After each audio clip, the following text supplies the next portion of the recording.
Hello, I'm Tiki.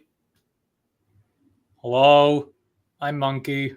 That was a better hello than my hello. Hey, you Hello. put effort into yours.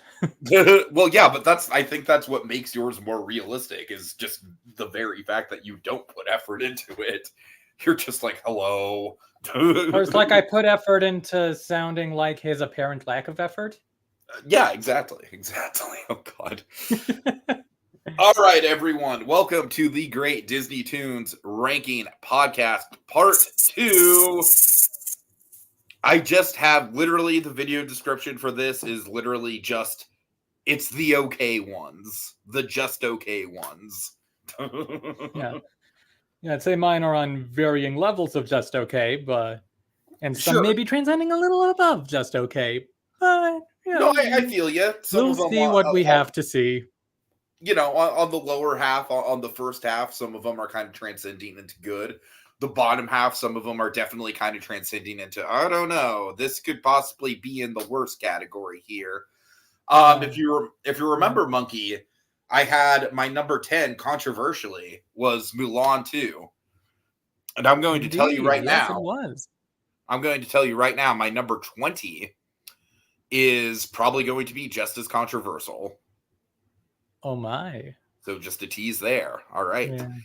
So just it'll be interesting to see how we diverge in some of these things. Indeed, because we had a pretty close-knit list last time. There were a couple different things but Like I mean, some placements were different, but yeah, we still had literally some our stuff 8 in the and 9 same were top 10. exactly the same. Mm-hmm. But yeah, here I think we're going to kind of diverge a little bit. So this, even though it's kind of the most boring movies on the list, because it is the ones that, by all intents and purposes, are just kind of okay, it's definitely going to be some interesting opinions. Yeah. All right. So just to remind folks, we are doing this from best to worst instead of worst to best. So that means we are counting up to the very worst DisneyToons sequel. All right. And we have 30 films. There's no theatrical DisneyToons movies. There's a couple other caveats that we have, but we mostly no just Tinkerbells. Around 30. No Tinkerbells, indeed. No Tinkerbells. Yeah. All right. So without further ado, let me check the comments really quick, and then we can get right into it. Okay. We have Ko Gyasi says, hi, I've been looking forward to the stream. Aquatad says, this is where the fun begins. An appropriate quote because I wish I had a good Star Wars quote in response. Star Wars Revenge of the Sith quote. well, for part 1, I had, and here we go. So, 2000s quotes. There we go. Late 2000s quotes. Okay, ZNK says, the mez, the es, the okays, and pick your poisons. Indeed. Which is not a bad descriptor. Right. The mez, the es, the okays, and pick your poisons. I love that band. All right, so let's get into it. I already revealed my number 11 at the end of the last stream, so we'll go ahead and crack that out. Number 11 for me is Mickey's Once Upon a Christmas. And I'm just going to check one thing really quick here. Is this factoid right? I believe One Thing Upon a Christmas. Yeah. So this is the singular movie that is like structured, basically like let's just call it a package film for ease.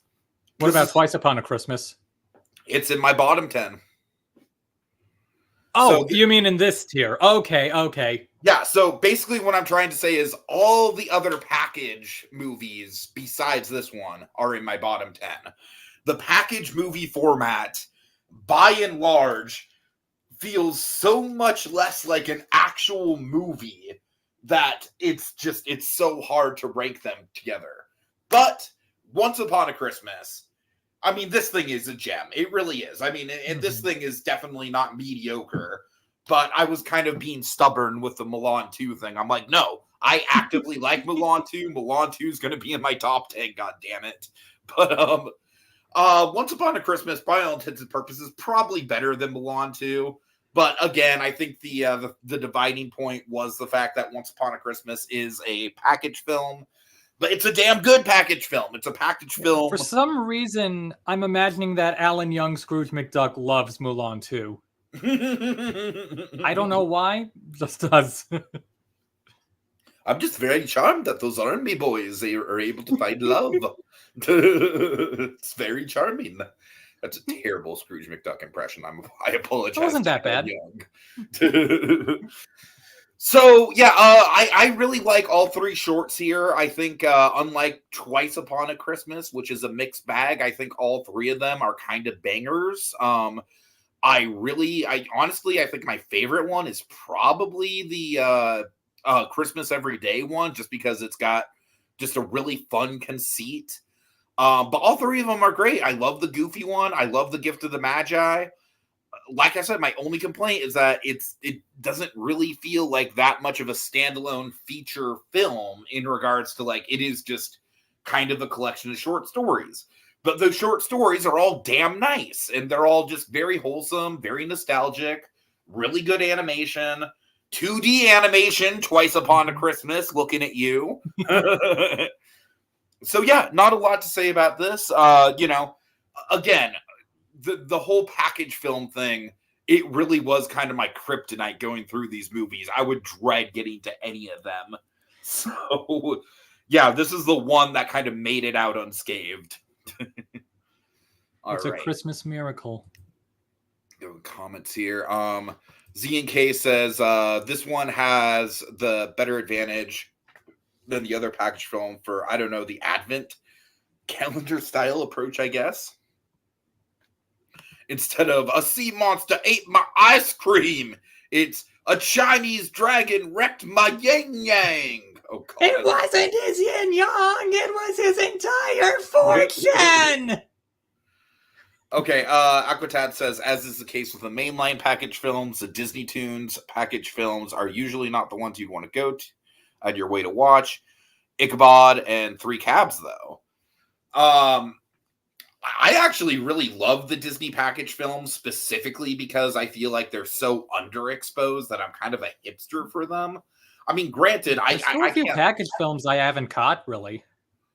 What? Sorry? There's still a few package films I haven't seen from the main canon. I mean, I think all of them have at least one or two really good sequences. Not all of them are great, like something like Three Caballeros, but I digress. Yeah, I mean, I guess if you don't like it, what you can do is, you put the package in a package, and you put that package inside another package. You mail it to yourself, and when it arrives, you smash it with a hammer. All right. Okay. Kogia says, I wonder if Disney package films feel like the Looney Tunes package films that were basically a compilation of a bunch of classic shorts. I would say the Disney ones are better just because, for the most part, by and large, you are at least getting new content. Whereas the Looney Tunes shorts, the Looney Tunes films are by and large just like, hey, here's some shorts that you've already seen, just repackaged. All right. Yeah, I agree, ZNK. They're definitely, like, the mainline package films, they're not great, but there's definitely Disney films that are worse than them, for sure. I agree with that. All right, Monkey, what's your number 11? My number 11, we're starting off with some diverging. Number 11 is where I put Lilo and Stitch 2, Stitch Has a Glitch. Okay. I was kind of getting worried there. I'm glad that it at least made it, like, relatively close to the top 10. Yeah, like, my feeling, like, around the end of the film was, like, even if it's not top, it's in the upper half or so tier. And for some reason, maybe I had stronger feelings when watching it than trying to remember it. But yeah, it's so let's see, how did I go through these notes?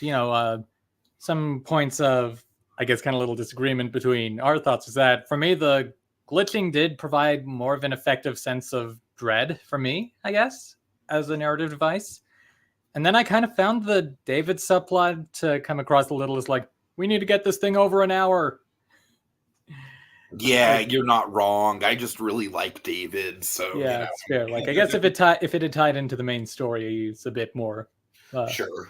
Yeah, this is one of those movies on this whole adventure of ours where I specifically made note of the good animation. Oh yeah. Like I said, Yeah, I feel so, like in some ways the animation is just as good as the original. yeah, it is a good movie, even though, and we get to the ending with, I guess, spoilers for those who haven't seen it, but the whole "it's love" thing. I'm like, okay, like it, and even though I'm not sure it's quite works for me narratively, after we did our last segment, the thought did occur. It actually does tie in kind of beautifully with your interpretation of the film as a metaphor for anxiety or PTSD. Like that love can help and save someone suffering from those. Absolutely. Absolutely. Oh Yeah, yeah. for sure. That's why I find the Lilo and Stitch movies in general, at least the first two, to be very powerful in that regard. Yeah. I guess I wish they were able to let that in a bit more of a narratively stronger way. Like I know they foreshadow it with the legend, which good thing those two random musicians already knew Lilo. And I remember getting some. Like I said, laughs and I do stuff like from the it. fact that some of the random like NCPs throughout the town get actual characters, like the Hulu instructor for the hula. I'm sorry, that's the second time I made that mistake. The hula. I can't wait to see how you work that into part 3. Oh God. But yeah, so yeah.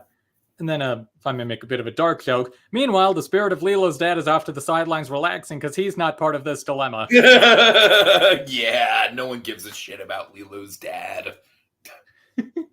All right. That was But yeah, so Lilo and Stitch 2. Still a good one. Didn't quite hit the top 10 for me, but still a good, nice one. Okay, fair enough. Fair enough. All right, number 12. This is one where I feel like it's got a lot of really strong elements, a couple things that hold it back. It was a little hard for me to rank. Ultimately, I put it here. It's The Little Mermaid, Ariel's Beginning.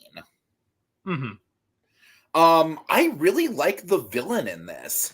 I believe it or not, I actually like her a little bit better than, say it with me, Rob, Ursula's crazy Ursula's sister. crazy sister. Wow, that was super in sync. We're awesome. No, I like this villain specifically because she's very petty. Like, her whole thing is just that she wants Sebastian's job. That's it. I kind of like super petty villains like that. I like her little beluga whale sidekick. He's fun. Yeah, Sebastian, fun. as you know, Rob, Sebastian is a big, like, he's one of my all-time favorite like comic relief characters in Disney. So it's great to see him get like more presence. I really love the whole subplot with Sebastian running like kind of like a music speakeasy. I think that's really fun. I kind of wish more of the movie would have been that. King Triton wasn't this Samuel E. Wright's last? Oh, go ahead. I think it was Samuel E. Wright's last. It was at least his last time voicing Sebastian. Yeah, it's definitely his last time Sebastian, and he's sounding good as Sebastian in this one. Like, kind of gotten over great. However, gotten over how he sounded in the series. But yeah, I think Triton is obviously objectively kind of a dick, and I think his character arc is a little frustrating just because it's like he basically goes from like, a loving father to a dick to a loving father, and then at the start of the next movie he's going to be a dick again. You know what I mean? Like there's a little bit of an inconsistency there. And this retcons the TV show, so we can't account for any of his dick or not dick there. God. He never once just going to keep a running tally of King Triton's dick. Is that what you're saying? Ishness. God. All right. So overall, this one it's one of the last ones. It is the last one chronologically that we're covering. Yeah. So obviously the animation's going to look really good by this point. Like I will say the animation at this point looks genuinely somewhat better than some of the like theatrical Disney stuff that was coming out at the time. Mhm. And yeah, I do think that a lot of it really works for me still. It's, it's got its bland elements. It's got the King Triton stuff, which is borderline character assassination. But I still like it quite a bit. I like seeing Flounder and Ariel meet, although granted, I assume that's also a retcon from the TV show. That's probably the biggest retcon between the two. Yeah. And some of the sisters' portrayals, but they're more in this one than the series. Fair enough. All right. Okay, Monkey, bear with me because we got a lot of comments here to cover really quick. Hi. Okay, let's see. Oh god. Z&K says every time Sally Field's character is on screen, everyone at home goes, "Where's Poochie? I mean Ursula." All right, we got that's how the Little Mermaid. What? That's how the Little Mermaid original movie ended. Ursula had to go because her planet needed her. Indeed. We got Claude in the comments. Nice to see you, Claude. And I totally agree. I think as fun as the actual Ursula's crazy sister meme is, when you watch Ariel's beginning, the villain really is just a repeat of Ursula. This is at least another flavor of villain, and I appreciate that. All right, Kogia says, for a moment, I thought that you were going to say you like the villain from Ariel's beginning more than Ursula. No, definitely not more than Ursula. That crossed my mind as well. No, definitely not. Just Ursula's crazy sister. Aquated says, silly movie. You can't kill off your protagonist in the prequel. Please tell me there is something where they do kill the protagonist in the prequel. Oh, man, that'd be wild. That'd be something. Lady was a ghost the whole time. Wait, that was a prequel? No, I'm just kidding. Anyways, yeah. Sonia Pantoja in the comments here, just saying hello. Nice to see you, Sonia. Z&K says, them using old style Jamaican music for the first half of the song reminds me of those early 90s Sebastian soundtracks. Sebastian's Caribbean Jamboree. You know I love me some Caribbean Jamboree, Monkey.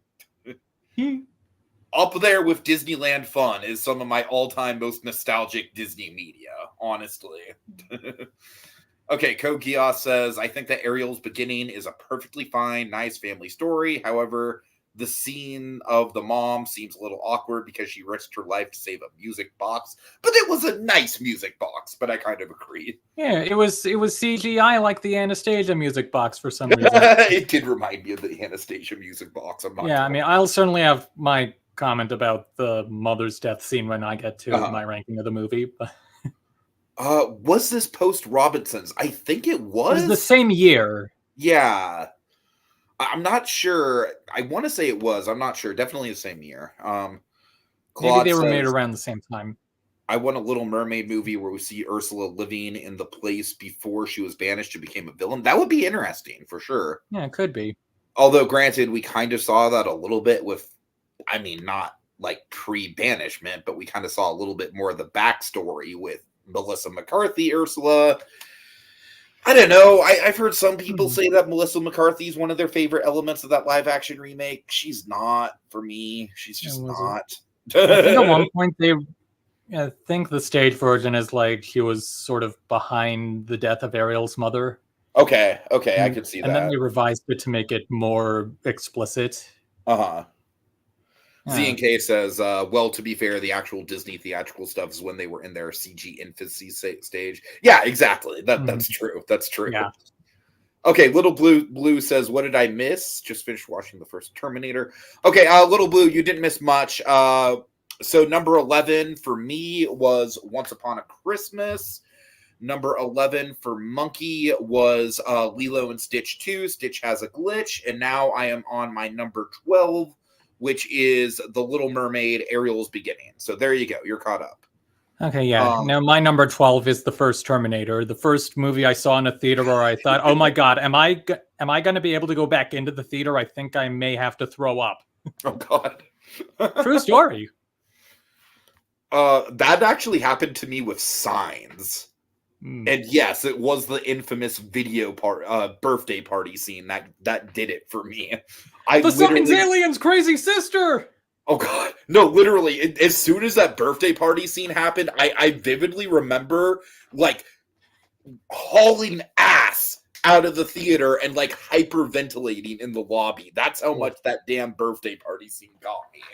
Okay, I'm trying to remember. Were there any birthday party scenes in any of these 30 movies? I'm sure it's Cinderella 3 had an anniversary party for sure, so... All right. Is Marina the best Disney prequel sequel villain? No, because there's better ones than her that are even in this part of the list, I will say. So she's a good one for sure, but I don't think she's the best one. Okay, Little Blue says Doug Walker and others think the villain in Ariel's beginning should have been Ursula. I could kind of see that. At the same time, like I said, I kind of think it's refreshing that, with the Ursula's crazy sister literally voiced by Pat Carroll of it all. I think it's kind of refreshing to get a villain that's not Ursula and that doesn't have the same ambitions as Ursula. Yeah. I actually really like what? Yeah, it took until season 2 for Ursula to show up on the TV show. Oh, really? Oh, jeez. Yeah. I actually really like the small scale plans that this villain has. I really like that literally all she wants is Sebastian's job. That's it. I kind of like that. Mm-hmm. Okay. I think it's just because it's set up close enough to Ursula's making others think that. Yeah, I feel that. All right, Monkey, let's get to your number 12. Okay, so my real number 12. Another one that you'd ranked higher than me. Mickey! Goofy! The Three Musketeers. That was a horrible impression. Yeah.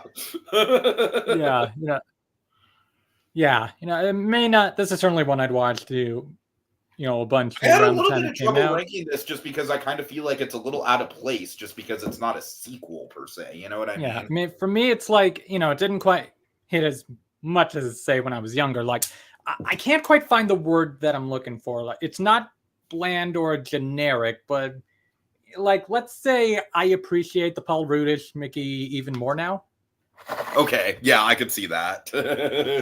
Yeah, and even then, this movie still has a lot of fun stuff in it. Like there's a bunch of gags just peppered throughout the movie that got laughs out of me. Beagle Boys were enjoyable. Obviously, April Winchell as Clarabelle is delightful, as you mentioned before. One of the highlights. Yeah. And, to this day, I can't really hear I can't hear In the Hall of the Mountain King without thinking of, I was born to cheat and lie. I'm a mean, rotten guy. That's one of those things that sticks with you. You hear a classic tune with lyrics given to it. You hear those lyrics forever. I kind of feel the same way about Carmen. Like, I can't think of Carmen without hearing Clarabelle trying to woo Goofy. or what's it called? Like the French national anthem, Lamar. I can't pronounce it, but I can't hear that without hearing the Alan Sherman lyrics. Louis the 16th was the king of France in 1789. And so you notice how this movie's framing device is essentially, we'll do it live. We'll do it live! Yes. So yeah, I think that's kind of all I got to say on Three Musketeers. So. Okay. All right. Z and K says, imagine if they made this movie a few years later and used Oswald as the fourth Musketeer. That would be pretty cool. Apparently, there was a different version in development with Jose Carioca as the fourth, which also would have been interesting, honestly. I could be misremembering, but I feel like there was some alternate version where this would have had Hades in it. What? Oh man, that's bonkers. Again, I could be misremembering. Hades goes pretty far outside the lines of like the standard Mickey, Donald, Goofy world. Oh, just a funny little anecdote I remember from the DVDs that there was something like taking one of the scenes from the early movie with commentary from Mickey, Donald, Goofy, and Pete. Mm. And at one point, Mickey asked, I love when DVD commentaries used to do that. And at one point, Mickey asks Pete how they got his foot into the peg leg. I don't remember the exact answer, but it was something to do with like a bucket of grease or oil or something. And yes, C&K, this was mainline Walt Disney Animation Studios. Again, there's a couple caveats, a couple asterisks that we threw in there. Mostly, we just wanted to make it around 30. Forgive us, please, sir. Forgive us. All right. Okay, so that leads us to my number 13. Yeah, switch the banner. Okay. My number 13 is going to be Lady and the Tramp 2, Scamp's Adventure. I'm actually kind of surprised how high this is. Like, even I'm kind of surprised, as we'll get to my history with the movie later. Yeah, so this is the first time that I'd seen this. This was the first watch for me, and I genuinely enjoyed it. I mean, I don't think it's a masterpiece by any means. It didn't like knock my socks off, but like I found it very watchable all the way through. I thought that it got the vibe of the original movie down pretty well.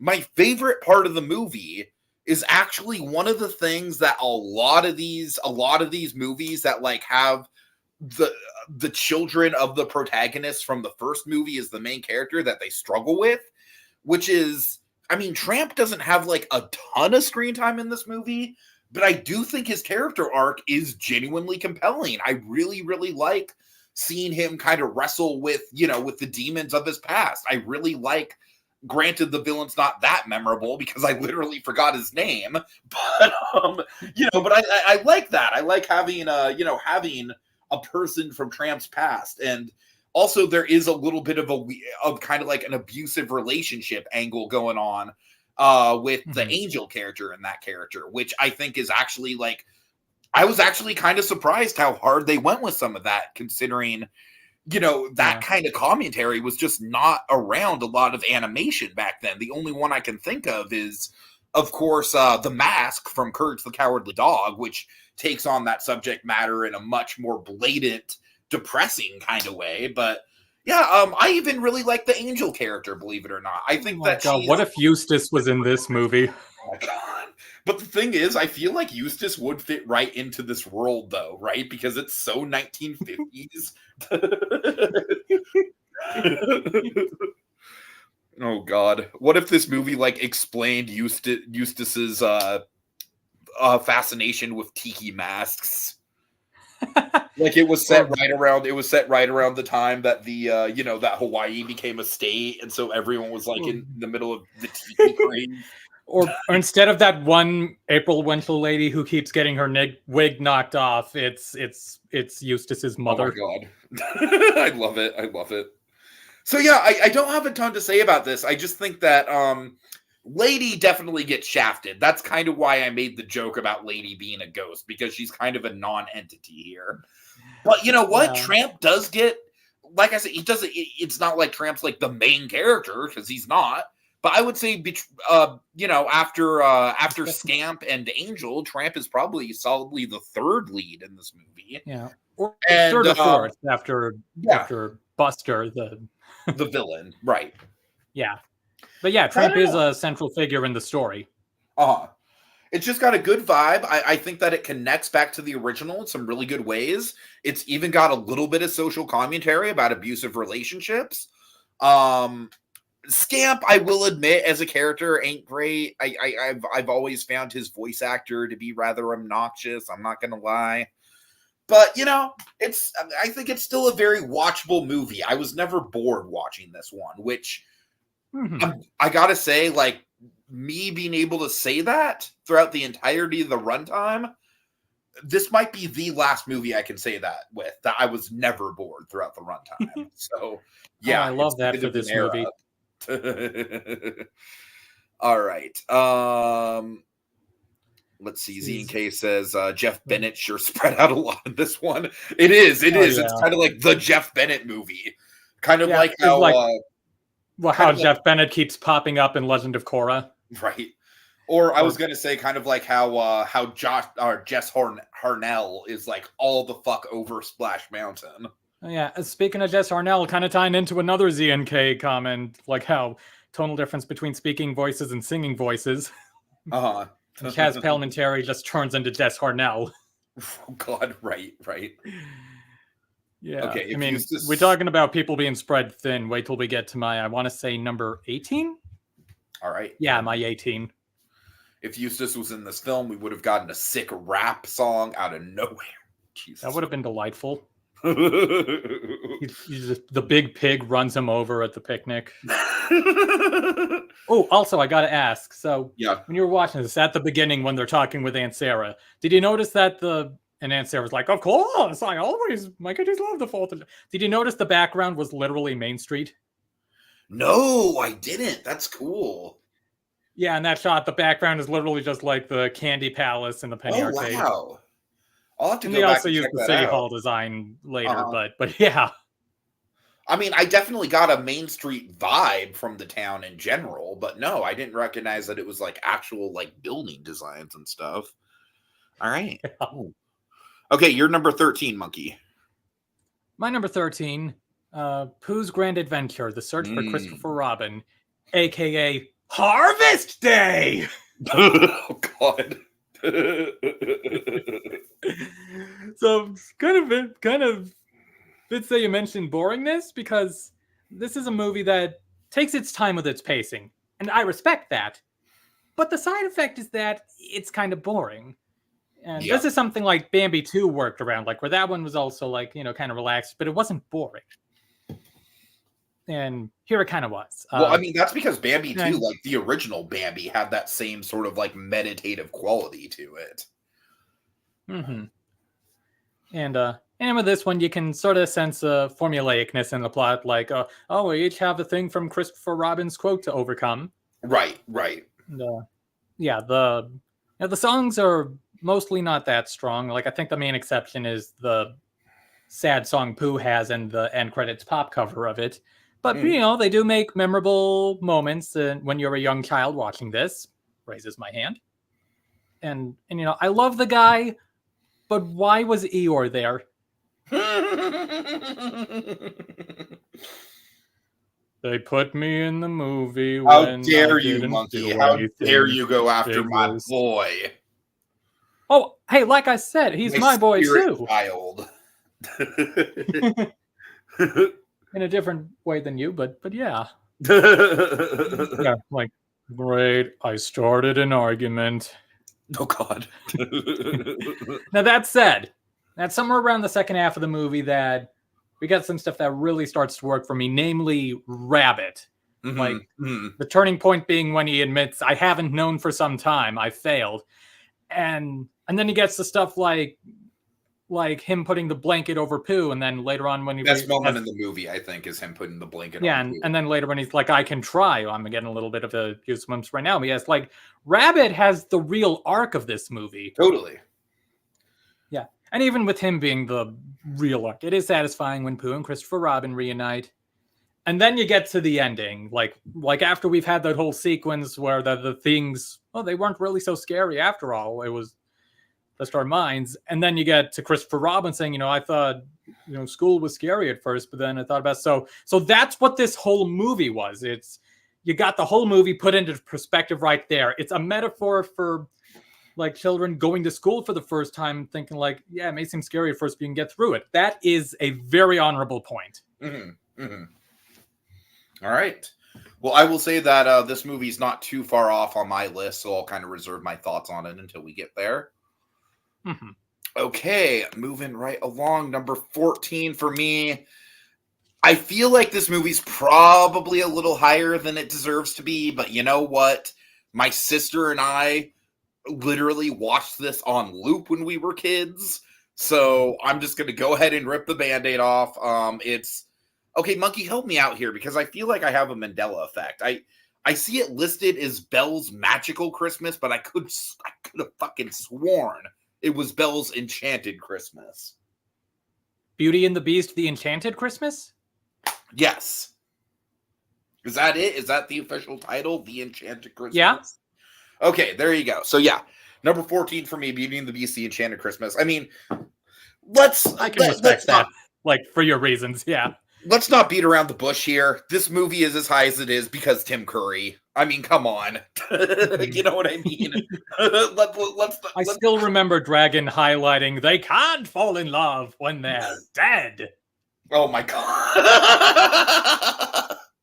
I mean, I don't even think I need to say anything more. Forte, really, yeah. I mean, Forte might just be the best villain in any of these fucking sequels. Honestly, he's up there. He's so ridiculous. He's so controlling. Just the whole concept of him is ridiculous. Visually, he's honestly kind of terrifying, even still to this day. Yeah. I will say this movie does not do great with the whole, like, making it seem like Belle is in a Stockholm situation, but it doesn't do it nearly as bad as the other Beauty and the Beast film, which we'll get to. Certainly now that I think not about in it, what if instead of Will Forte, it was this Forte who voiced Abe Lincoln on Clone High? Oh my god! I love Jacla. This is why I say don't fall in love. We saw how that went. And now I'm not getting a 4th season. I mean, look, all the stuff with Belle and the Beast and the fucking, like, and the enchanted objects, and they're fine. They're whatever. Not nearly as good as... Yeah. Right. Not nearly as good as they were in the original movie. Not nearly as bad as they're going to be in that movie. So, but all the Tim Curry stuff, like, this is one of those movies that it just totally gets elevated by a single performance, and I have no shame in that. Yeah. All right. Yeah, I think another entry on my list, in my 3rd tier, is very much carried by someone's performance. Comments here. ZNK says this one's a guilty pleasure for me as well. You didn't know, Aquatana. I'm not going to. That's sort of crossed on my mind as well. Make no mistake. Belle's Magical World is in the bottom list. It's in the bottom list. Make no mistake. Kogia says Tim Curry saves every film I've ever seen him, other than Garfield: A Tale of Two Kitties. Oh God, I keep forgetting that was Tim Curry. Jesus Christ. Yeah. Okay, for the longest time before I started researching voice actors, I thought Forte was Tony Jay. I could see that. I could honestly see that. Yeah, I could see that. Was Tony Jay in none of these movies? None of these 30? I don't think so, honestly. That's a sin against nature. Kogia says that's understandable because I used to mistake Tony Jay for Tim Curry. ZNK says my family used to have a Christmas tradition of making giant cardboard cutouts of pop culture characters out on our front lawn. Belle was one of our earliest cutouts, so I can't fully hate it for that. That's nice. That's nice. All right. Yeah. Okay. I still remember Belle and Beast ice skating in the Christmas Fantasy Parade. Hell yeah. Hell yeah. Nostalgia. All right, Monkey, what's your number 14? 14 is where Pooh's Heffalump Halloween movie turned out. Okay, I gotta be honest. So, full disclosure, I have to get this out of the way. Until this was actually happening in the movie, I had zero idea that a good chunk of this film was going to be them just replaying Boo to You, Winnie the Pooh. Zero idea. I gotta be honest with you. Cool, they're referencing Hollow wasn't. Wait, are they just doing the whole thing? Yep. What? Yep. It's and they exactly didn't even like credit Michael Goff or Steven Schatzberg at the end. What the heck? Not even a special thanks. It's exactly like the Christmas one that did not make it on the list. Right. And I got to tell you, the Pooh movies. This one might have had a little more new material, maybe, or a little more focus on new material. But yeah, I got to tell you, the Pooh material, the Pooh movies in general, definitely the hardest ones to rank out of this series for me. I kind of feel like they all stick out like a sore thumb against the rest of them. Yeah. I think a big reason I felt obligated to include this one on our 30 was, I mean, aside from, I think, qualifying as DisneyToons, was that it's John Fiedler's last performance as Piglet. That's totally fair. Yeah, and it came out after his passing, which, like, my God, it's really unintentionally morbid that they dressed him up as an angel for Halloween. Oh my God. Yeah, that's true.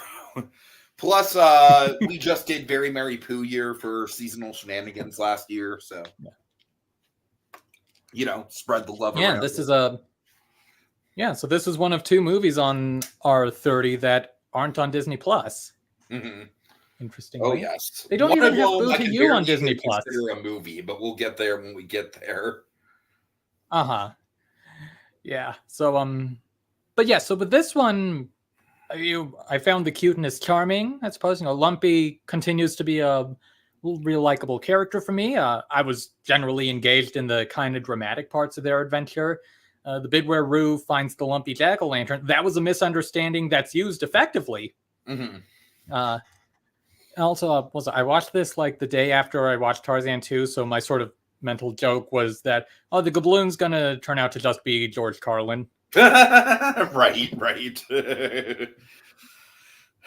Yeah. I mean, honestly, that's a kind of little... like a very repetitive plot line in Pooh, is just mistaking something that Christopher Robin, like Backson from Winnie the Pooh 2011, or a skull in the last in Grand Adventure. But yeah, so and a little spoiler with the ending, but they never say how Kanga got the candy. True. Yeah, my joke headcanon is there's like some drug trade black market means going on. I mean, if someone was going to be involved in that kind of trade, it would be Kanga. I mean, I won't disagree with you there. Yeah. My logic was more so just as a prepared mother, she's always got candy around the house just in case. Yeah, just never gave it to Rabbit. Yeah. Or I guess if you want to hide it from your child, you're going to hide it well. Right. Exactly. Mm-hmm. Unlike how Nani hid the hovercraft, which was a fun running joke in that movie. Yeah. And then, oh sure, you can take the hovercraft if you can find it. Thanks, Nani. Yeah. Oh God. All right. So I don't got too much more to say on Pooh's Heffalump Halloween movie. It's kind of a nothing movie, so that's okay. I'm kind of surprised it made it into your top half. All right. Let's see. I think it's because we only knew Lumpy literally a few months ago. We're already pushing the main Pooh gang to the sidelines. This was when they were really pushing Roo to be basically like the main character of Pooh. Which this came out the same year as the Heffalump movie. Yeah, which I've never been crazy about the Roo era of Pooh. I think Roo and Tigger is a great combo, and honestly, Roo and Lumpy, like, they're fun. They're a fun dynamic, but it shouldn't be the whole movie in a Winnie the Pooh movie. Yeah. I guess Lumpy's really worked for me when I've gone back to like Heffalump movie and watching this movie. I'm going to make a confession. I've never seen Heffalump movie. Okay. It's a nice one. I'm not sure if it's debate. I haven't decided if I put it above Tigger movie, but yeah, it's definitely, it's a decent one. Mm-hmm. Kokia says in hindsight, the Winnie the Pooh animated films have aged better than ever before, because they look head and shoulders above Winnie the Pooh, Blood and Honey. And yeah, I mean, I don't count Winnie the Pooh, Blood and Honey. It's a Winnie the Pooh film, but yeah. As far as I can tell, none of these three Pooh movies we're covering are like ones that make you say, this is a fetish movie, right? Right. Okay, Little Blue says, does it feel pointless that they inserted a Winnie the Pooh Halloween special from the 90s into the Pooh Heffalump Halloween movie? Yes, it's a padding runtime sort of thing. Absolutely. Yeah, actually, when we have that Halloween song towards the beginning, I'm like, it's no, I want to scare myself. And then they show us I want to scare myself. Okay. And what? Yeah, whatever. Go ahead. Okay. All right, number 15 for me is going to be Pooh's Grand Adventure, The Search for Christopher Robin. So it wasn't too far off from where you were. I want to highlight Z and K had a comment from earlier that I very much agree with. Let me see if I can find it. Here we go. The Search for Z and K's comment. If you were to combine elements of this with the 2011 movie and Christopher Robin, then we'd have a real banger of a Pooh movie, possibly the best. It's over, Scolosaurus. I have the high ground. I mean, I really like Winnie the Pooh 2011, but I would even say just like add a little, because here's the thing, like, ironically enough, Monkey, would you agree that between Pooh's Grand Adventure and the live action Christopher Robin movie, this one is actually the more melancholy of the two? Could be, yeah. It's weird to fucking think about it like that, right? Yeah, But I think more it melancholy is than the one where it's like, yeah, Christopher's father died in the war. right. But I mean, for me, I think like the Christopher Robin movie has a lot of really good gags. It has a lot of great character moments. Jim Cummings' Pooh is amazing. And this one, Monkey, I agree with pretty much everything you said. I respect the ambition of it. This movie actually feels, it honestly feels a little bit Don Bluth-esque in the sense that like it's just some characters walking towards a goal and there's a bunch of peril that they have to overcome. Yeah, It weren't feels parents like, sort of upset over how like dark this movie is? I mean, I could see it. I mean, it feels vaguely Land Before Time-esque just in the structure of it. You know, it's a very episodic kind of like perilous adventure sort of movie. Yeah, but the narrator didn't cameo as a helpful dinosaur later on. No.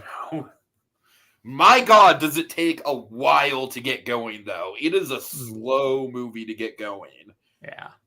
But I will agree, the rabbit arc absolutely saves it. I think all the other characters are fine. I think Pooh definitely has some really adorable moments in there. I love Eeyore. I will agree, he probably seems like the most superfluous character to bring along. I still love him, though. I still love his presence. Yeah. I will say, Paul Winchell, when I was first watching this, I was thrown off because I'm not sure if it's that I'm so used to Jim Cummings' voice or if this was one of Paul Winchell's last performances as Tigger, but it felt off. Definitely among the last. Yeah, I needed to look up and make sure it was him because it felt off. Yeah, I mean, I know he sounds a bit different in the original Blessed Day than he does later on, like say in New Adventures. Uh-huh. Yeah, I think he does a little older than New Adventures. Yeah, I know the Florida ride was the last time he voiced Tigger. Oh, that's a nice one. That's a nice Yeah, because he was going to do the Tigger movie, but I guess they thought his voice wasn't in good enough condition, so they got Jim Cummings, and the Imagineers were like, that is bullshit. Okay, Paul, we are doing the Winnie the Pooh ride for Florida, and you will voice Tigger for it. We're going to make sure of that. I hate to say it, but I'm kind of not on the Imagineer side with this. I mean, don't get me wrong. I think it's awesome that they had that respect for him, that he is in the ride. Don't get me wrong. That being said, I don't think it's bullshit that Disney thought that his voice was kind of going. And obviously, I'm paraphrasing. Yeah. Little Blue says this is the last time that he voiced Tigger in a full-length movie. So yeah, for sure. Let's see. Z&K said whoever animated him, and that was really trying to capture Dawn's animation of Rabbit from Tigger 2. I can see that. Paul Winchell's very last time voicing Tigger would be the Valentine Day Pooh special and Many Adventures of Winnie the Pooh, Walt Disney World, as he said. I'm not sure if I've even seen the Valentine's Day one.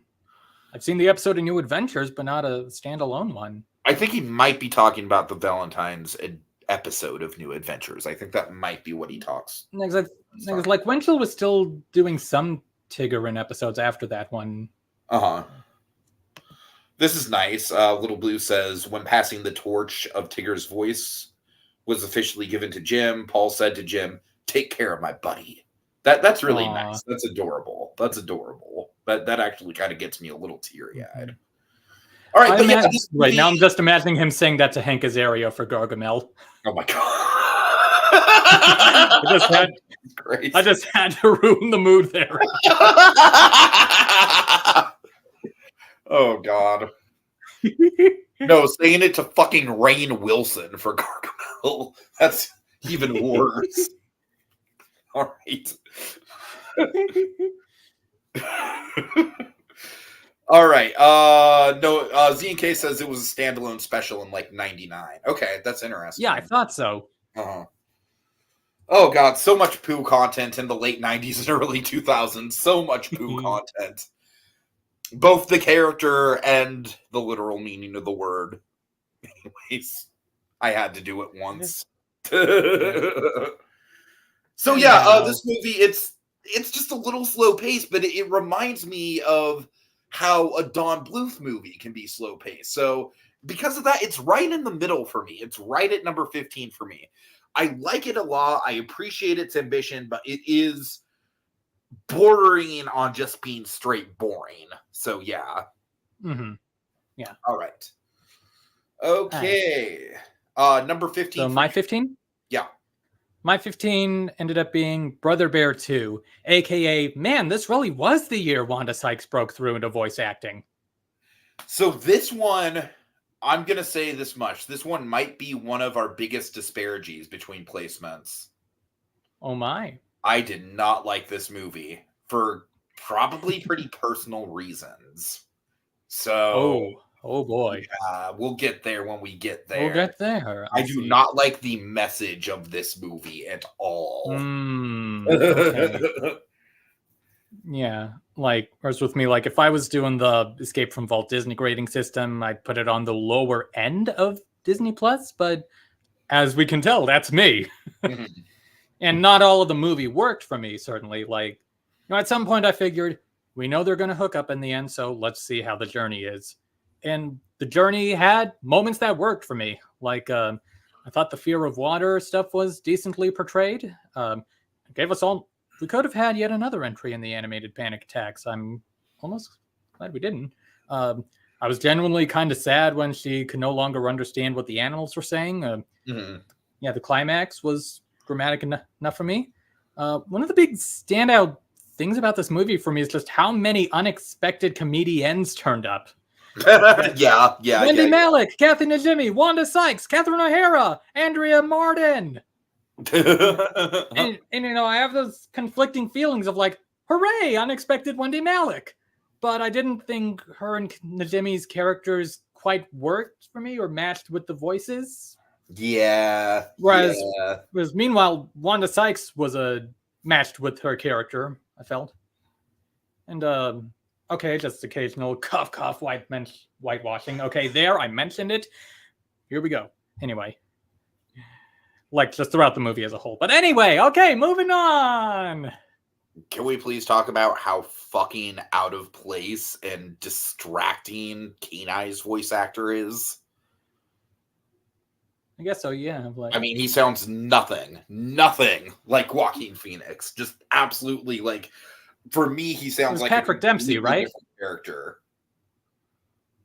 I think so. I think you're right. Yeah. Yeah. All right. It's been a long time since I've seen Brother Bear, so I can't quite say how different he sounded, but anyway.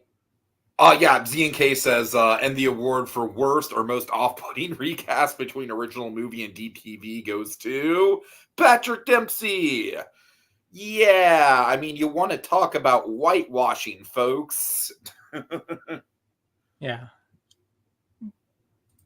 Right, and I like Patrick Dempsey too. That's the thing. I genuinely think he can be a decent voice actor. Not here. Yeah. If nothing else, it's a movie with Andrea Martin in it. Sure. All right. ZNK says I would have loved to have heard the original voice version where James Marsden voiced Kenai. We can at least hear Max in the trailer.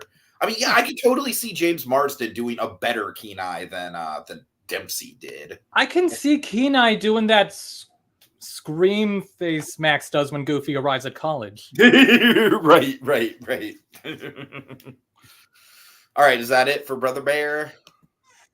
Pretty much. Okay.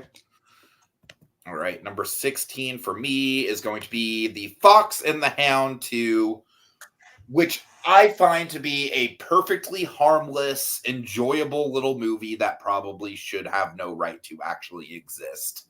That's I can respect that take. Yeah.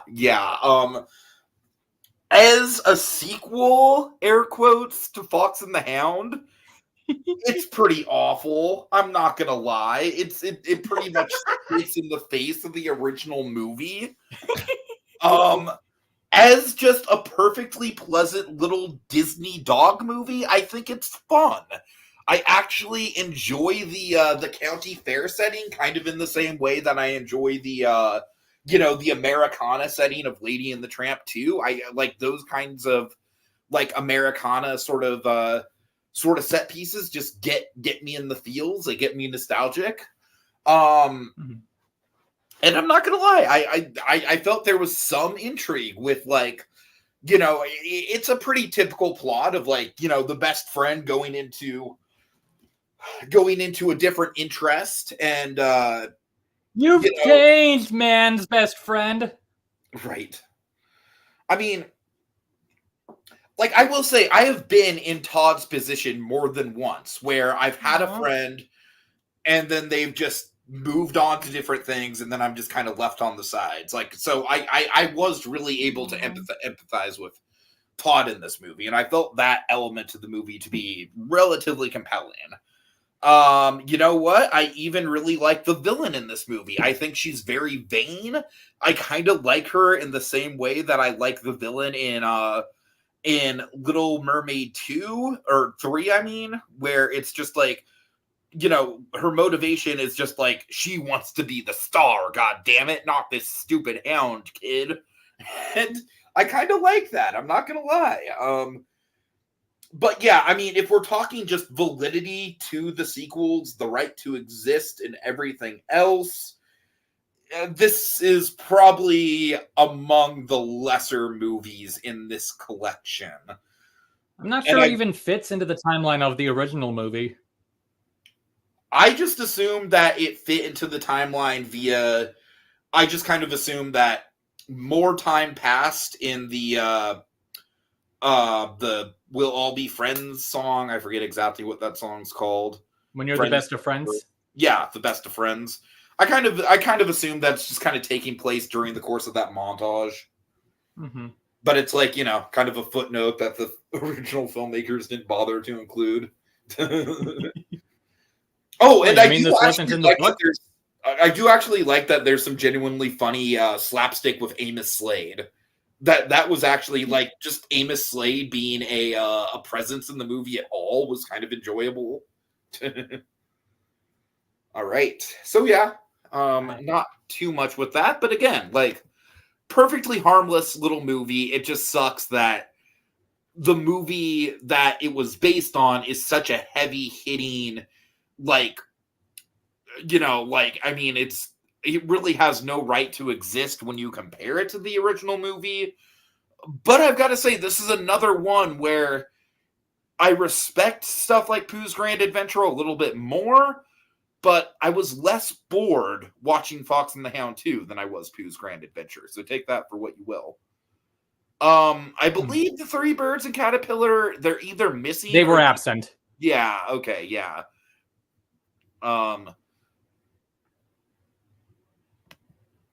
Okay, ZNK says, hey, you know what we did with Bambi 2? How about we do it again? But the complete opposite in terms of quality. It's not that bad, guys. It's not that bad. All right.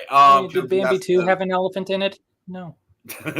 I saw the Fox and the Hound 2 and was indifferent to it. It didn't really bother me, but it also didn't leave a big impression on me. Yeah, that's exactly why it's kind of right in the middle of my list here, because I think it's a perfectly inoffensive little movie.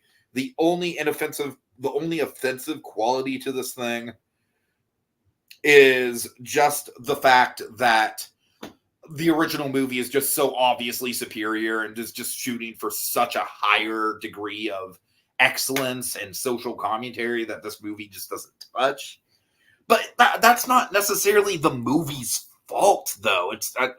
Although it inherently is kind of the movie's fault for existing in the first place.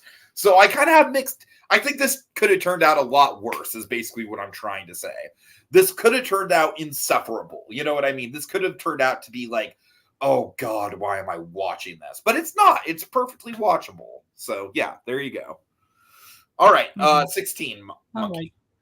16. My 16 is Kronk's New Groove. Kronk's New Groove. All right. Yeah, you would think that this would be at least in my top 20, but it's not, mostly because of the package films of it all. Fair enough. Yeah, like for me, I'd say, yeah, I mean, obviously other movies are certainly stronger. This isn't in the top half, but I wouldn't put this in the quote unquote bad tier. The main thing that brings it down for me is the second story with the Chipmunk Troops. It's like the stuff with Yzma and the seniors, like that story and characters were enjoyable to follow for me enough. And this one, not so much. The characters and story in this one wasn't really enjoyable for me. And of With all course, due respect, the "I'm the lovely Mrs. Crunk" gag, the chef's with all kiss. yeah, with all due respect to Tracy Ullman, I don't think she and Birdwell were a good match. They didn't quite gel. So I feel like this is one of the more member berries on trees on. What I don't series. like about Birdwell as a character is I kind of feel like the filmmakers were like, oh shit, Sylvia was actually a really good addition for Extremely Goofy movie. Let's do that again, but way worse. Yeah, with a voice that didn't quite match. Yeah, and nevertheless, throughout the film, there are some moments I can't say no to, like the scythe that's actually a toucan turns out to be a toucan, or "Don't cry for me, Margentina." That's the kind of thing that circles around back to being funny for me. And honestly, the resolution worked for me, like with the whole "oh, I did have everything," and I know you've sort of joked about it in the past, but the thumbs up at the end was a bit satisfying for me. No, you know what? We joke about the thumbs up from Poppy, but I genuinely think the thumbs up from Poppy is a fucking adorable motivation for Kronk. Yeah. Also, yeah. Just a quick little shout out to this being to being John Fiedler's last role. Oh yeah. Oh, good call. Good call. Yeah. Yeah. Although I'm not sure if someone else did his Gollum voice, but anyway. And also, kind of speaking of that part of the movie, there's that gag where Shoulder Angel's making Kronk look through the optometry thing. So this is the closest these movies got to Aladdin for Jafar may need glasses. Right. God. Good point. Yeah, so Kronk's New Groove, like, not out of the bad tier, not in the great tier. Like, there was definitely room for improvement. Like I said, not a bad one in my eyes, quote unquote. All right. Fair enough. Okay, and let's see. My number 17, speaking of Sylvia, is going to be an extremely goofy movie. And Rob, as I already said earlier last time, I just have a thing against college movies, man. It's just not my type of genre. Coward! Maybe it's probably almost exclusively because I just did not have the ideal college experience. Like in college, I was a fucking loner, and my teachers borderline hated me, and they screwed me over. So I really, yeah.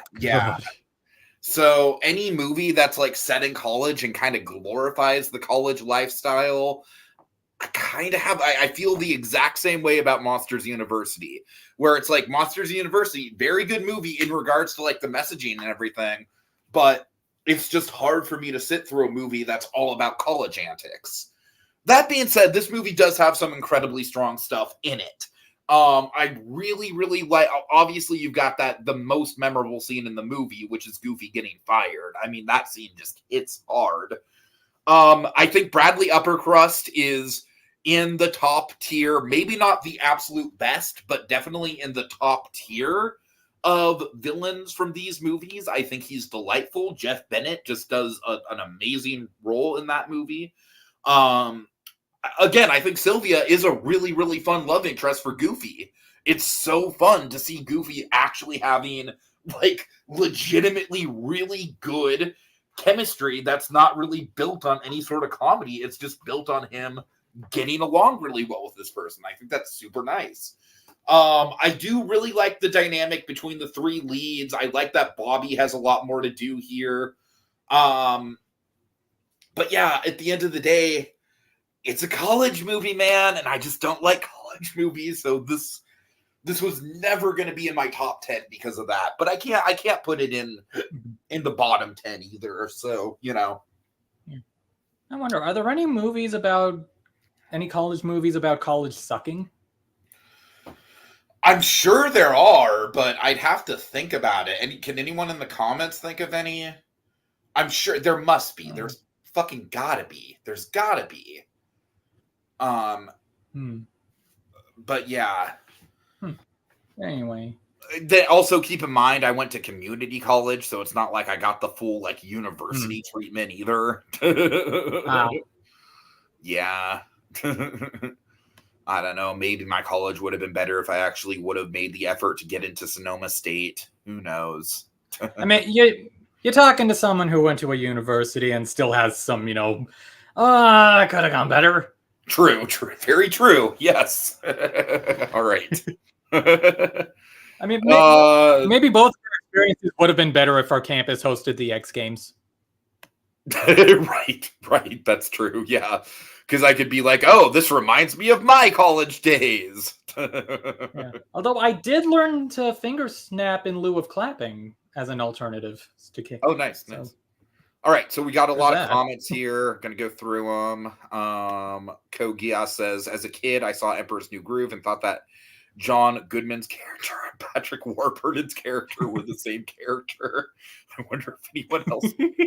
I certainly can say I will say this. When I watched Lord of the Rings Fellowship of the Ring for the first time when I was like 11 years old, I had a really hard time distinguishing between Aragorn and Boromir. I will say that much. Because they're both just they're both just stoic, bearded men. When I watched Godfather in high school for the first time, I couldn't tell Luca Brasi and Clemenza apart, and just got even more frustrating when one of them died. All right. ZNK says, I think his Gollum voice was Jeff Bennett, so that's two times. Yeah, that would make sense. Voice. Yeah.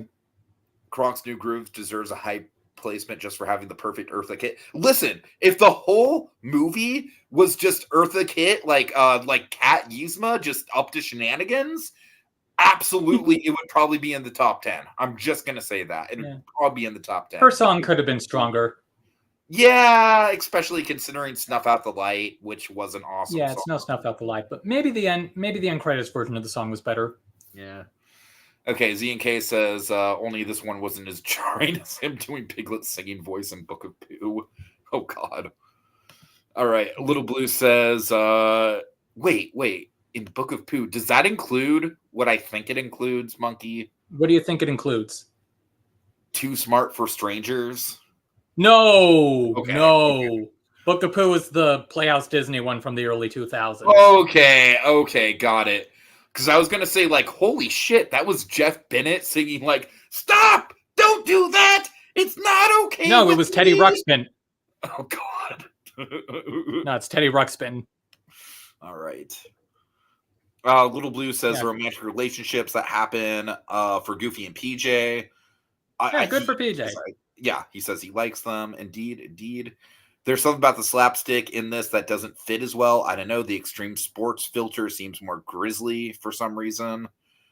Like, this is more likely. So I think what he's saying is that it's less slapstick because they're actually getting hurt through things that you can get hurt doing. I kind of get that logic. Yeah. Z&K says, I ship Goofy with Sylvia more than I ship him with Clarabelle. She's with Horace. Anyways, I agree. I think the Clarabelle... Who says they can't be polyamorous? Nice. I think the Clarabelle Goofy relationship worked for Three Musketeers, but I think that the Sylvia relationship... I didn't think it quite worked in Three Musketeers. It felt a bit...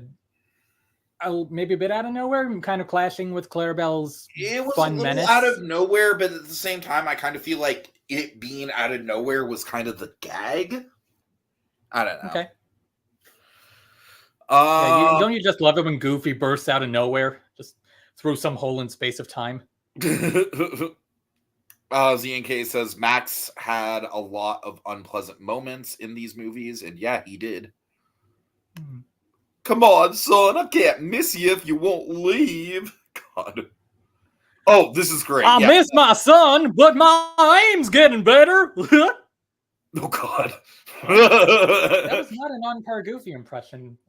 This is an amazing quote in Extremely Goofy movie. Yeah, I've always remembered that line. Ever wonder why we're There's that meme about how he said that and then he was never seen again. All right. See, Kogia saying you should review Too Smart for Stranger someday. We did a live commentary of it years ago. Yeah, I wouldn't mind doing a beat-by-beat recap of it at some point. Or the bus one. All right, same people behind Big. Yeah, I know exactly what you're talking about now that you say Bear in the Big Blue House. Yeah. All right, moving right along, Monkey. What is your number 17?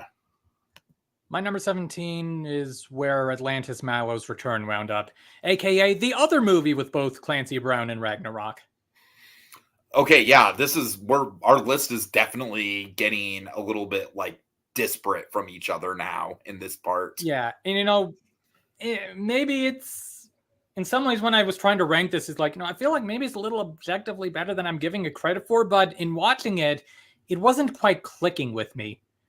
Mm-hmm. Maybe I like the premise of the potential series more than the actual execution of this movie somehow. Like, I really like that idea of like, a series where they check out other cultures and learn about their legends.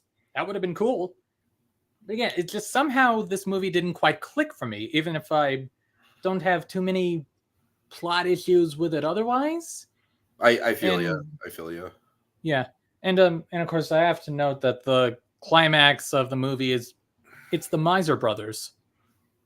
Yeah, a little bit. Yeah, there's the snow person fighting the fire person. Mm-hmm. I mean, and obviously, I guess you can mention Atlantis Mallow's Return without highlighting my cheese. That happened. Other YouTubers have pointed this out, so I'm not going to be like super original for pointing this out. But I cannot fucking stand the glass case gag.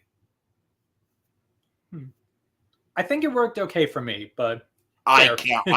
I can't blame you. It is so fucking obnoxious to me. I want to fucking kill that joke with fire. Well, you can't kill it because they put it in a glass case.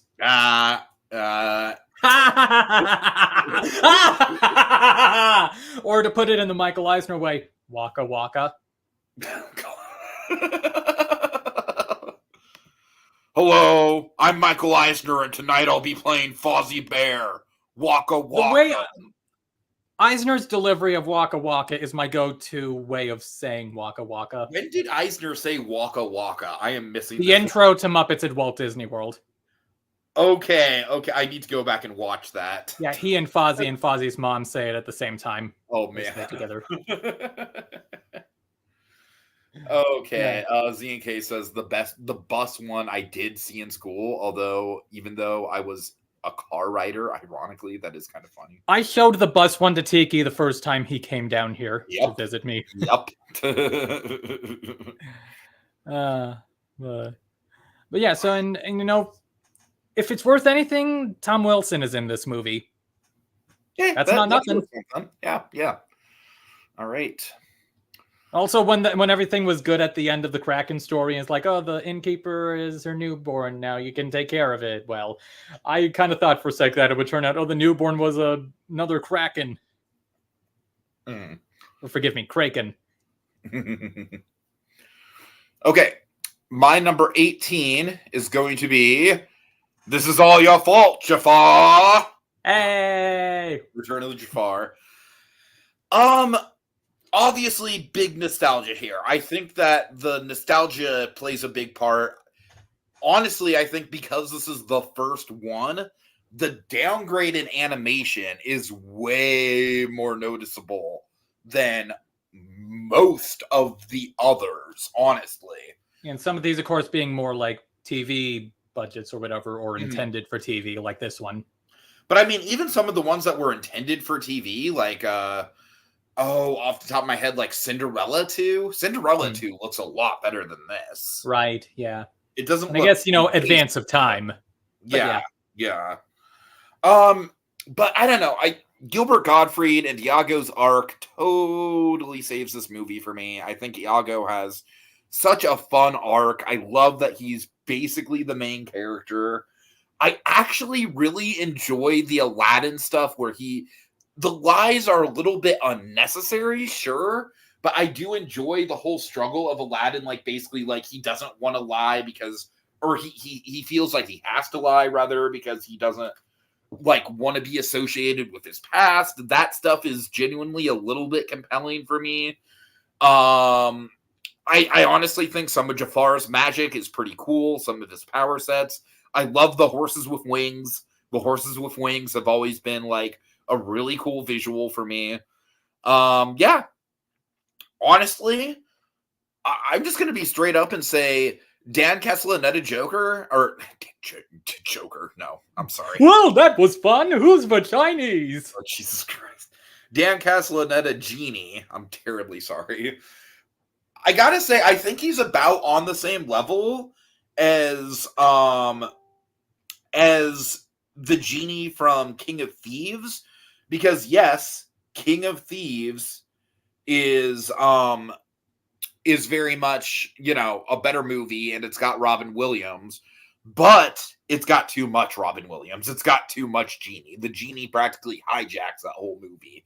Yeah, if I remember right, Robin Williams joined on to King of Thieves like midway through production or something.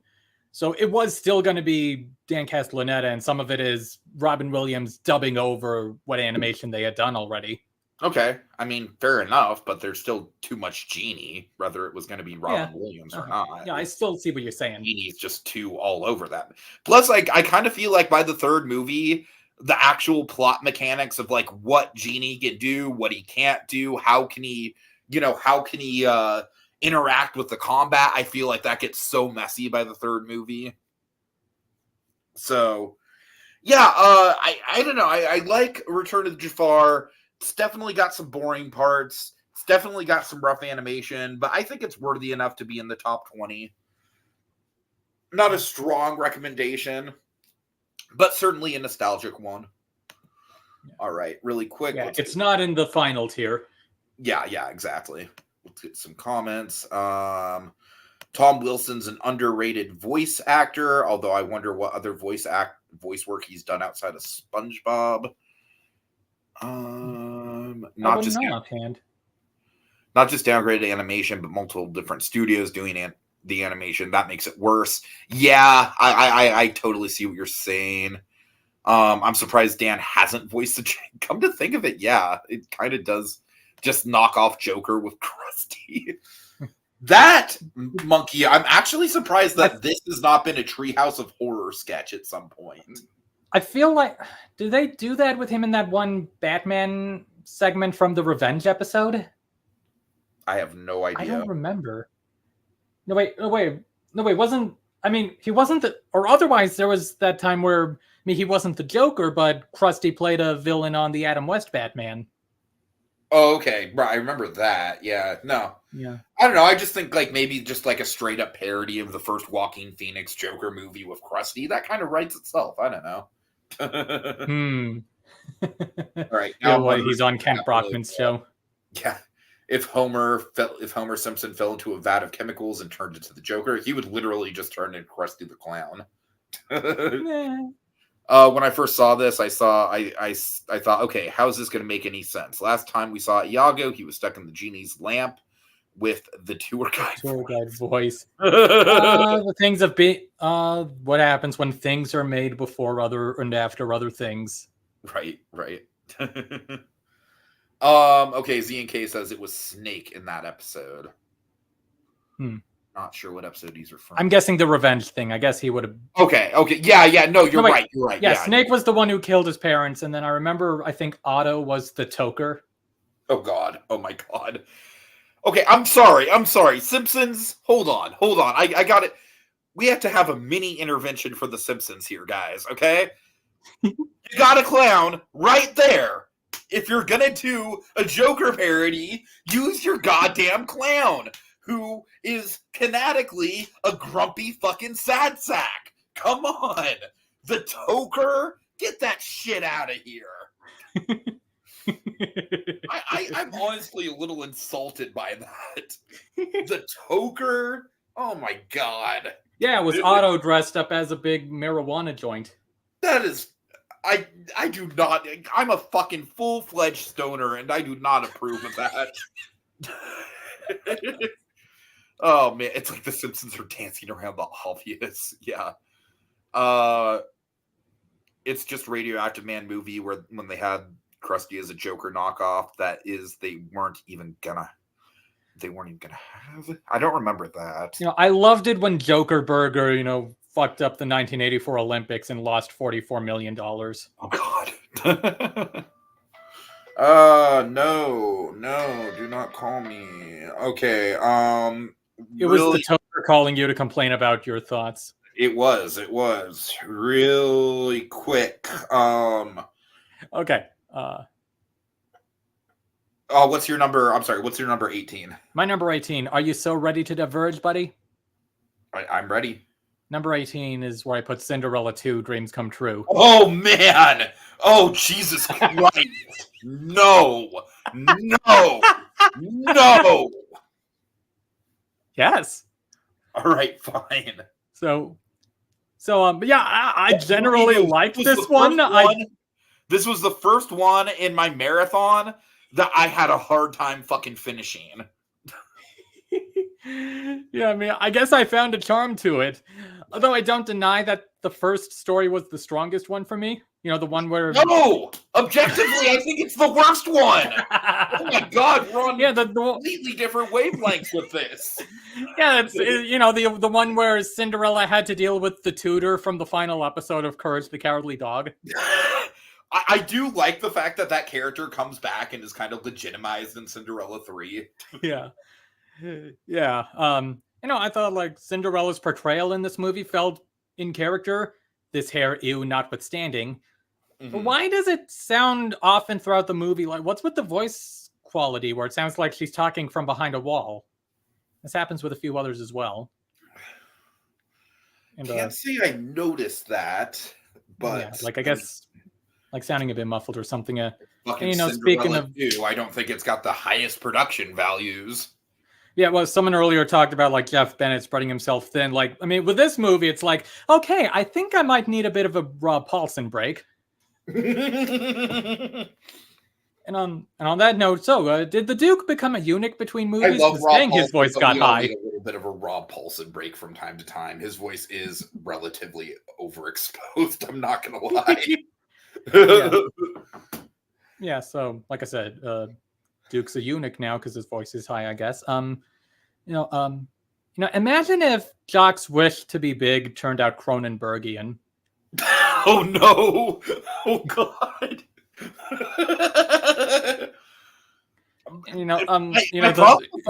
Jock thing is that he literally wants to be big just so he can fucking simp for Cinderella. He literally quotes the movie Big. Simparelli, night and day. Just a little silly note, at the party in the first story, they had chocolate pudding, which made me realize how brilliantly cathartic it would be if Cinderella was making Lady Tremaine do the Stu Pickles chocolate pudding bit. That would be delightful. Yeah, and kind of speaking of Lady Tremaine, so with the third story with Anastasia and the baker, Rob Paulsen, I support them going out, trying out dating. I just doubt that they know each other as well as they're saying at the end. Like, oh, everyone says that this is the best story, but for me, it's not a great one just because, I agree that it just feels way maybe in the middle, just because, I don't know about that element. And also them doing the other woman bit, like that was a dang it, eye roll. Like, I mean, and he never even asked to explain who the other woman was to her. Like, why? Couldn't you have said that? Mm-hmm. And besides, even then, like, Lady Tremaine's disapproval is arguably enough of a conflict for this story. Right. I feel that. Plus, it's like the whole thing takes place within 15 minutes? I don't know. For all I know, maybe they knew each other sort of beforehand. I could be wrong there. Yeah. But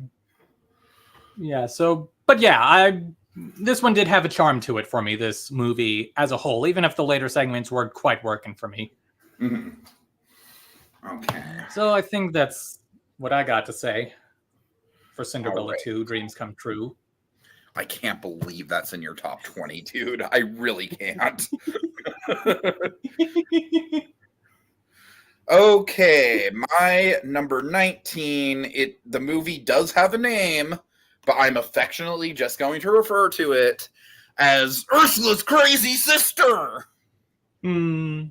I like it okay, but this is where we're really getting into territory where there is some very messy stuff with this movie. Again, the Ursula's Crazy Sister thing, like fun character, fun meme, but when you actually break it down, like her role in the film, it's more than a little derivative of Ursula. It's just kind of like, oh, we're doing Ursula again. Yeah, this is very much a Member Berries movie. Right. I do like Fat Flounder. Fat Dad Bod Flounder is fucking awesome. I don't know, man. I feel like a lot of this movie just does not work as well for me as Ariel's beginning. It's just kind of there. I do like the songs a little bit. I think the opening song, it's a little majestic. It's got a little pep in its step. I like it okay. I don't think it's great. It's no Digatana, for example, but it's good. It's got a nice kind of vibe to it. Speaking of Timones, did you recognize the voice of the penguin? Well, I mean, I assume it's Nathan Lane, and yes. No, it's not Nathan Lane. Not? Okay, who is It's the Love Monkey. Oh, is it? Okay. Yeah. and Daxter from Jack and Daxter for accounting that, but also yeah. Although that's why I feel like those two voice actors are relatively similar in their cadence, so that's kind of why I thought. Yeah, and this guy was the original Timon on Broadway. Okay, that makes sense. But that's overall, yeah. Huh? No, go ahead. Yeah. Which, it serves as a fitting comparison, like, oh, the Timon is a literal Timon, but it's not as funny as pointing out he's the Love Monkey. Fucking stupid. What was it? The Walrus was Fanboy from Freakazoid, the big red guy on Buzz Lightyear. May he rest in peace. But anyway. So, yeah, honestly, this movie's kind of a nothing movie, but it's not offensive. So that's kind of why it's landing where it's landing. You know what I mean? Does that make sense? Yeah. All right. I don't really have a ton to say about it. Oh, I will say, though, Melody is a fun character. Like, out of all the, protagonists of these movies that are just the main character's kids, I think she's one of the more tolerable ones. I really adore her impression of Sebastian. That shit is so funny. I do love after when Sebastian's like, stop that. But unfortunately, I do think that Ariel and Eric kind of two of the bigger character assassinations as far as the parents go. Like, Eric is just kind of like dopey, nice dad, and Ariel is frankly a little bit of a bitch in this one. A little bit. Kind of. So yeah. That's kind of my take. All right, your number 19. Okay. I'm sorry, really quick. Really quick, just to go into some comments here. ZNK says the original Timon, yeah. Yeah. That's another thing, is that those characters, I really didn't like them. They very much felt like blatant Timon and Pumbaa knockoffs. I really didn't like it. She was doing Descendants 15 years before it was official. Only for her to be ghosted by said series. Yeah. Well, Melody's not a villain's kid, so. True. Ursula's crazy daughter. Oh, God. I think there is an Ursula daughter in. No, I think Ursula does have a kid in those movies. I'm pretty sure she does, yeah. Oh, ZNK, I was debating whether or not to bring that factoid up until I get around to Mermaid 2, but we may as well. Like, how is it that you could get C.D. Barnes to do the Cinderella movies, but not Mermaid 2? Oh, God. Right. He still sounds fine in Cinderella, too. Okay. And in the Cinderella movies, All right, what's your number 19? 19. Kind of speaking of which, Little Mermaid Ariel's beginning, a.k.a. Sounds like Sebastian got an A on the math test. All right. So it's sort of funny. Like, there's one or two things you mentioned that I'm kind of an inverse on. Like like for me, this was the weakest villain of the Mermaid trilogy. Like I guess, mean, again, she's certainly not as good as Ursula, but I'm guessing maybe Pat Carroll's performance does a lot of heavy lifting. Sure.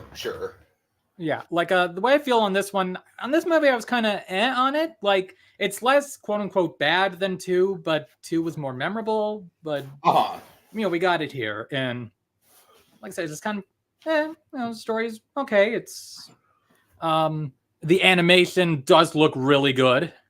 It does, yeah. One of my notes is Flounder, shut up. a little bit. I feel like Ray Ray could be more of an iconic meme character. Mm-hmm. And the Queen's death, where she's getting crushed between the ship and the rocks, might have been more affecting for me if I hadn't instinctively been thinking of the SpongeBob bit. Keep going, you're good. Oh my god, you are so not wrong. I love that. Oh god, that's great. So yeah, just kind of all right, not the worst, not the best, kind of and it looks great. Fair enough. Okay, are you ready for my controversial number 20, Rob? What is your controversial number 20, Tiki? Because I will say it is one of them that some people have at the very fucking bottom. I'll give you one guess. I'm curious if you can guess it. Okay. Is it? Oh, I thought you were giving me a clue. Okay. Is it Princess Enchanted Tales: Follow Your Dreams? Fuck no. That thing's not even a real fucking movie. Okay. And it's still not the worst one, but it's close. Okay. What is it? Hunchback 2. Yep, this made my top 20 barely. Fucking barely. For the same reason that The Enchanted Christmas made my top 20. Nostalgia? No. A really, really fun villain. A really fun villain. I'm sorry, as a Better Call Saul fan, I cannot say no to Michael McKean. And Michael McKean is fucking committed in this movie. He really is. I mean, I don't know. Oh god, am I going to have to force you to watch Jack for the one Michael McKean scene? Maybe. I won't be there when that happens, but I mean, you never know. We might be able to look it up on YouTube when we're at Knott's or something. It's on Disney Plus, but the thing is, I don't want to watch Jack again. Yeah, but I'm saying just the one scene. The Michael McKean scene we could at least look up. Maybe I can send you a link. Yeah, fair enough. Look, and besides, that's kind of cheating just watching that one scene. Anyway. All the strength of Hunchback 2 is twofold. A, it's actually an original story that's a continuation of the movie. And well, yes, a kid is in it. Hi, Haley Joel Osment. Hi, Sora. Sounding younger than Sora did at the time. Which is weird. I know. But it doesn't revolve around the kid per se. It actually, like, the main character does get a pretty decent arc. Like, I will say, I fucking hate how Quasi and Madeline, like, they basically get together over dad jokes. I hate that. But apart from their meet cute, which I find really cringy, I actually find the two of them to be pretty likable together. I'm not going to lie. I think they're kind of sweet together. Madeline's whole storyline, I think, is genuinely pretty compelling, where it's like she really doesn't want to hurt Quasi, but she's also in a bind with Michael McKean. I'm sorry. I know the dude's got a name. I'm just going to keep calling him Michael McKean. I'm sorry. Fair. As I already said, Michael McKean is like the most fucking entertaining, and like, I mean, he is like up there with Tim Curry is just a genuinely like really, really funny villain. I don't know. Now, obviously, the downgrades with this movie, like the animation is ass. Genuinely, maybe the second. Even by the standards of other movies coming out at that time, direct to Yeah, video, I think this one was yeah. delayed or something. Like Return of Jafar has a little bit more of an excuse. This looks bad, man. Like I'm pretty sure this came out after Pocahontas 2, and Pocahontas 2 looks way better than this. Yeah, I don't know. I think And this then came out after Scamp's Adventure. Although that wasn't DisneyToons, but anyway. Infinitely better than this. So yeah, and obviously Simba's Pride, did this come out after Lion King 2? Yeah. Yeah. It's kind of in that same sort of tier of you know, like Fox and the Hound 2, where it's like, does this movie really need to exist? It's just its very existence is kind of shitting on the original in a way. I don't know. I will say this might be a hot take. I'm not sure. I like the Gargoyle song a little bit more than A Guy Like You. It's a hot take, but I think I can respect that. Yeah. So, and one thing I will say is that I did genuinely like how all the original voice actors are back in this. It's nice. The alive ones. Well, yeah. The ones who were alive at the time. But even then, like, Laverne did some voice work for the original movie. Right. But I mean, like, it's really nice to see Tom Hulce as Quasi again, even if his character is, like, severely not as compelling as he was in the original movie. It's still nice to hear his performance again. It's nice that Kevin Kline was able to sign on for this in spite of how cheap it looks, you know? I don't know. Jason Alexander's fun. Jason Alexander, I forgot to mention, also kind of a highlight of Return to Jafar. So, yeah. Oh, yeah. Okay, we have like 11 comments, so I kind of feel like I need to address. Yeah, and you know, Tiki, I know you're not nuts about them getting together over dad jokes, but I guess they both had a hunch. Oh my god, fuck you. Okay, oh, Jesus. All right. Oh, okay, so yeah, no, not Jack Frost, just Jack. No, Jack. No. Okay, I wish the villain of Hunchback 2 was Frollo's crazy brother. God, well, I mean, I know different franchise, but there is a video game where you have to face Jafar's crazy sister. Is there really? Is it a Kingdom Hearts? It's not a Kingdom Hearts, is it? No, this was, I think this is pre-Kingdom Hearts, like maybe somewhere in the 90s or earlier. Oh, 2000s. I think I know which one you're talking about. Yeah. Yeah, and Jodie Benson does the voice. Okay, if this film found a way to include Frollo in flashbacks, I would have watched it. He goes, remember when Frollo did this? And it's a package movie, like about, I don't know, some sort of Cinderella 2 antics with Frollo. Okay, this is fun. If I had a nickel for every time Tom Hulce came out of retirement to voice Quasimodo again in something that was actually good, I'd have 1 nickel for Once Upon a Studio. Yeah, they timed his appearance so well in Once Upon a Studio. Oh, Little Blue, yes. We talked about Cinderella 3 in last time. Yeah, last time, and we very much addressed the Prince Charming jumping out of a window bit. All right, Monkey, you're number 20. My number 20. Disney Princess Enchanted Tales, Follow Your Dreams. Oh my, what? Fucking what? I thought it was minutes long, Rob. How? I guess I found it just, it's okay. It's harmless. I genuinely don't understand this.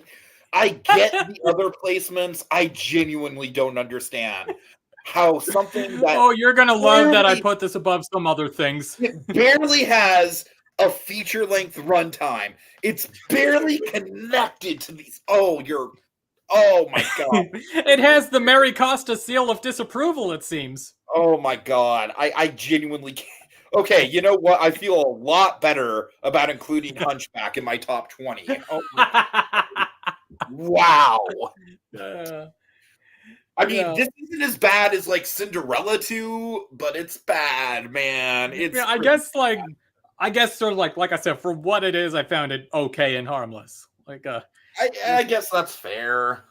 Yeah, I mean, I liked the voice performance of Aurora, even though she's not in character as she was in the movie. Like here, she's a It is nice. cool to see more Aurora content just in general because she's always the princess that gets the shaft. Yeah, and even then, this does a. I don't want to say disservice, but like here, she's the nice princess, and then whereas in the movie, she has a bit more of like I don't know the word for it, but what comes to mind is sort of sly smile, like maybe seeing through others' bullshit, like, oh yeah, sure, send me out to get berries, I'll go do that. You're totally not trying to get me out of the house because you're up to something. Oh, it's my dream prince. When she sees the oh, I'm not supposed to talk to strangers, but we've met before. Oh my god! I fooled them. I have met someone in my dreams, but still. So, and yeah, it would have been, the pants rip gag early on. It's like, okay, didn't need that. This is it would have been real funny if, after everyone leaves the castle, it transitions to them coming back. Like, oh, I'm sure Aurora was just fine. And then they walk in on the hall being filled with giant chickens. That would have been funny. Jeff Bennett as King Hubert. I thought he did well there. It looks like this movie did Green Pigs before Angry Birds. Mm-hmm. Let's see, the Jasmine segment, it has some moments like the gag with bringing in Raja to scare everyone, and then they chased him up a tree. It's some odd stuff where the animation quality seems to differ between characters. Let's see, Aladdin and Genie being away for a few days, that's prime fodder for some fanfic. I mean, my whole thing is like this is obviously a backdoor pilot, but yeah, they wanted to make more of these. It's branded as a backdoor pilot. They're not even trying to hide that fact. I mean, I get what you're saying. Some of it's a perfectly decent, like it's inoffensive. I get it. I don't know, man. I honestly, like when Aurora's talking to us at the beginning, it felt a bit like a VeggieTales framing story. Right, yeah. And as far as Disney media goes about tough horses who won't let people ride them, the Jasmine segment is still better than Hacksaw. It's a low bar, but still, maybe Lucy would get something out of this one. Fair enough. Also, I don't know for sure if this is true. I kind of hope it's not true, but it seems like it might be true. This may have been the last time Gilbert Gottfried voiced Iago. Oh, okay. Yeah, right. It feels kind of wrong. It does a little bit. It's kind of a weak note to end out on. Yeah, or like, really? That early? Right, yeah. But anyway, it is a thing with Iago in it. Yes. Yes, the other movie that's not on Disney Plus. Yep. On this 30. All right, so Monkey, let's recap our lists really quick, and then I got to get going. We have, for me, number 11, Once Upon a Christmas. Number 12, The Little Mermaid, Ariel's Beginning. Number 13, Lady and the Tramp 2, Scamp's Adventure. Number 14, Beauty and the Beast, The Enchanted Christmas. Number 15, Pooh's Grand Adventure. Number 16, The Fox and the Hound 2. Number 17, an extremely goofy movie. Number 18, The Return of Jafar. Number 19, The Little Mermaid 2. Let me rephrase that. Number 19, Ursula's Crazy Sister. And 20, Hunchback 2. All right, what do you got? Okay. My 11, Lilo and Stitch 2, Stitch as a Glitch. 12, Mickey, Donald, Goofy, The Three Musketeers. 13, Pooh's Grand Adventure, The Search for Christopher Robin.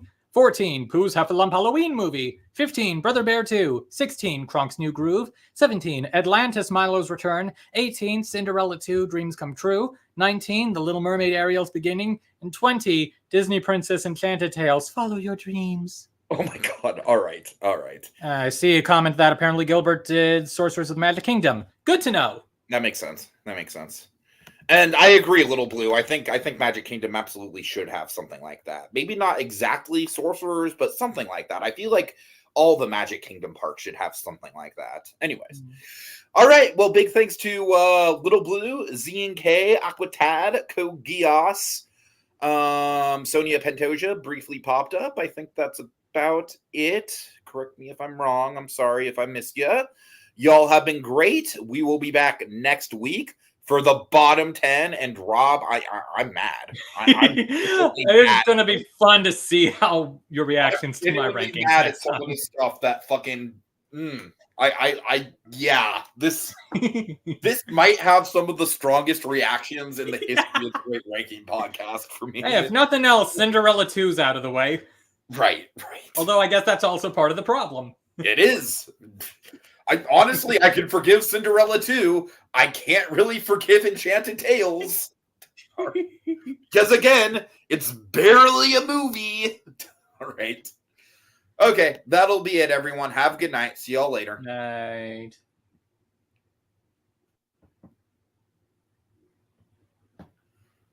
Frodo's crazy brother.